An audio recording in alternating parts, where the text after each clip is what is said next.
పరమ పునీతమైన నైమిసారణ్యంలో చక్రతీర్థం ఆవిర్భవించడం వెనుక ఓ పురాణ గాథ ఒకటి ప్రచారంలో ఉంది. తమ యజ్ఞ కార్యానికి కలి ప్రభావం సోకని ప్రాంతం చూపమని బ్రహ్మను మునులు అడిగారట.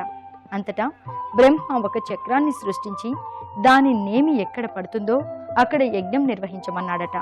బ్రహ్మ సృష్టి అయిన ఆ చక్రం అన్ని లోకాలు తిరిగి భూలోకంలో ఓ చోట గుండం ఏర్పడేలా భూమిని చీల్చి అక్కడే ఆగిపోయిందట. ఆ చక్రపు నేమి అనగా అంచు తాకిన ప్రదేశం నైమిసంగా పిలిచారు.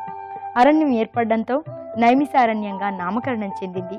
చక్రం వల్ల ఏర్పడ్డ గుండంతో పవిత్ర జలోద్భావం ఏర్పడడంతో చక్రతీర్థంగా పేరొందింది. ఇంతటి పురాణ ప్రాశస్త్యం ఉన్న నైమిసారణ్యం ప్రవేశ భాగ్యం లభించడం జన్మ జన్మల పుణ్యఫలం. చక్రతీర్థంలో స్నానమాచరించగలగటం సకల పాప ప్రక్షాళనం. ఆ భాగ్యాన్ని మనము పొందుదాం. భారతదేశ